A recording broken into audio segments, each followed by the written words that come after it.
Hi guys, welcome back. Today I am doing an 8.5 by 11 scrapbook page, and this is using some scraps that I had left over from an older Scraptastic kit.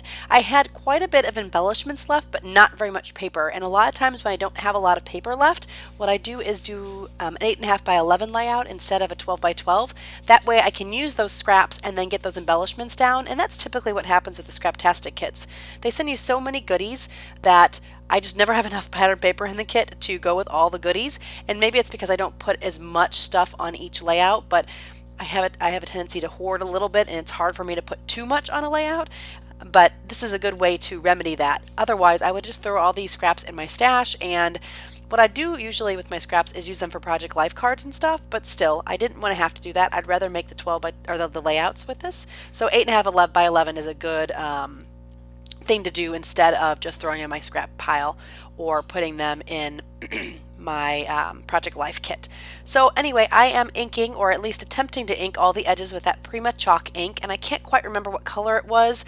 It was a little blurry in the screenshot, so I apologize for that. So hopefully you guys caught that. But it's just a light pink color. It's a chalk ink, and what I mean by attempting, I'm terrible. I have all these intentions of inking all the edges, and then I go through and I glue things down, and I'm like, oh no, I forgot to ink the edges, and then I have to try to like peel things apart and ink them and all that kind of stuff. So anyway, you'll see me doing that a little bit later on in this layout. So I'm just taking the picture that I have. It's a little, I think, 4x4 picture of my daughter wearing one of those little funny glasses that have the mustaches on them. We were at some store on vacation, so I thought this was kind of a cute picture. And I had been hoarding that vellum doily for the entire time I've had the kit. I didn't know what to do with it. I wanted to use it so bad, but I also didn't want to use it because then it would be gone and it'd be used up. So finally I get it on this page, and I think it works really well with this layout, and I just cut it in half to maximize the use of it in two different locations. And you can see there I'm just kind of taking all of my little bitty pieces and scraps and stuff like that and just layering them up until I get a look that I want. And on the bottom right corner, or left corner, I'm sorry, I'm using that black also to anchor it down because I have some black up in the picture cluster, so I need to make sure that it's not too weighted up at the top. I want to weight it down a little bit at the bottom left, and I just think that gives a better balance to the overall layout. So now I'm just going to futz with all these die cuts. I actually had a lot of problems using the Heidi Swap die cuts.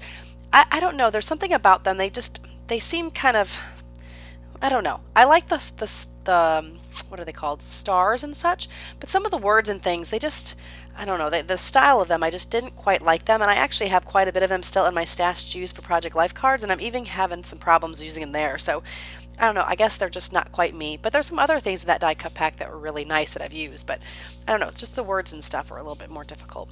So now I'm going through these vellum pieces, and they are from a Maggie Holmes crate paper collection.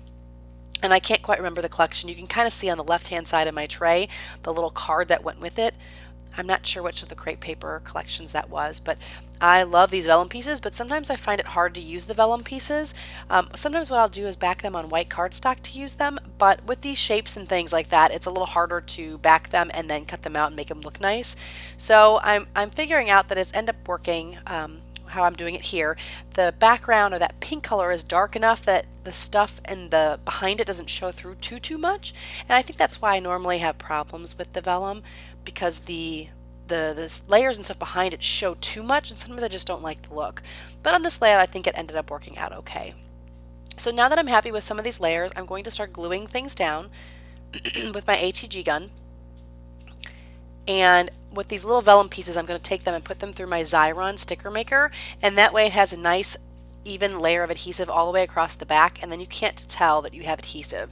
If I use my dot runner or my tape runner, you can see the adhesive, and that just drives me crazy. So, oh, there you go. You see I glued it down, and then I forgot to ink it, so I had to pull it up.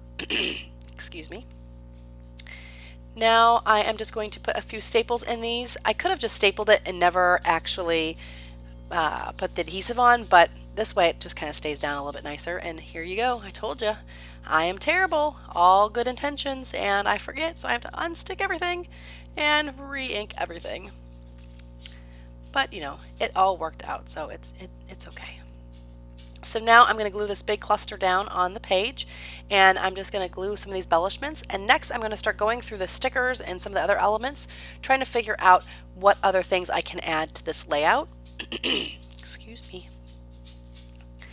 And the sticker sheet also, I kind of find it hard to use some of the stickers. I really like the stickers, but some of the colors and stuff I just found a little hard to use on some of the with the other pattern papers when I had the bigger portion of the kits. But now that I don't have the other papers and have some of these scraps, I found the stickers a little easier to use. I don't know why. So there's just a tag that came from the sticker sheet, and if it's a tag, I feel like I need to put some thread or something through it. So I'm taking this baker's twine and threading it through. And then I didn't like how the baker's twine was just in that top right, so I'm going to also make a little bow on the Love paper clip. And I really like that Love paper clip. I've been hoarding that too, and I thought this was a perfect opportunity to use it, and it fit real well on that layer. So I'm just going to take that little twine and make a bow there, just to put the twine in a couple different places. And I probably could have put the twine also in another location, kind of in the bottom cluster, but I decided just to keep it to where it was. I think it looks okay that way. Normally I try to do things in 3, but it doesn't always work. I just kind of do whatever I feel like is pleasing to my eye. So I added a few more staples there in that top right cluster because I wanted to mimic the bottom left cluster. And now I'm just trimming this off. I was going to use my scissors, but it just didn't seem like my scissors were going to get in there quite right, so I'm just using my Martha Stewart craft knife and my straight edge, and I think that just gives a lot nicer cut. So that is the bulk of the layout. Now I'm going to get some splatters, and I believe I'm going to use some Sweet Cherry ink from Heidi Swapp, the color Shine. I'll show you guys here in a second. Maybe. I'm trying to figure out which one I'm going to use. Oh no, Primrose, I'm sorry. So I'm going to use Primrose color Shine. I'm just going to shake this up, and then I'm going to get this on the page. And I'm just covering up my photo with some of this extra wax paper I had laying around. And then also I'm going to add in some black, I think it's India ink. I think that's right. And now thinking about this, I haven't used this India ink in forever. This layout was done, I don't know, a little while ago. I just hadn't got a chance to put it up. And I forgot I even had that India ink, and I need to get it back out because I really like the effect it gives, the real nice, big, dark black splatters. So I need to get this out and try to get another layout. So I'm just going to drip a couple big drips and then some smaller drips on the layout. And then I'm going to end up letting that dry before I put the title on. And with that ink, it doesn't really dry very quickly, and I didn't want to use my heat tool because I didn't want to make those splatters get any larger than they were because I like the size of them. So I'm going to let it just sit and air dry. So now it's dry, and I figured out my title, which is I Must Ask You a Question.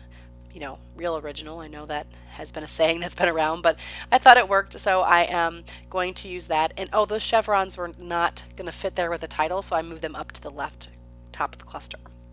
So that's pretty much it. Thank you guys so much. If you want to, I have an Instagram account. You can join me over there. I also have a Facebook page where I post a lot of my layouts and what I'm doing on the Crafty Maven and some of my, what is it called? Hauls and things like that I get. So if you guys would love to join me over there, the links are below. If you like the video, give me a thumbs up. And I want to thank you guys so much, and all of my new subscribers that have come to join me recently. Thank you guys too. And I hope you have a great day. And if you have any questions, please leave me some comments below. I love hearing from you guys. Talk to you soon. Bye.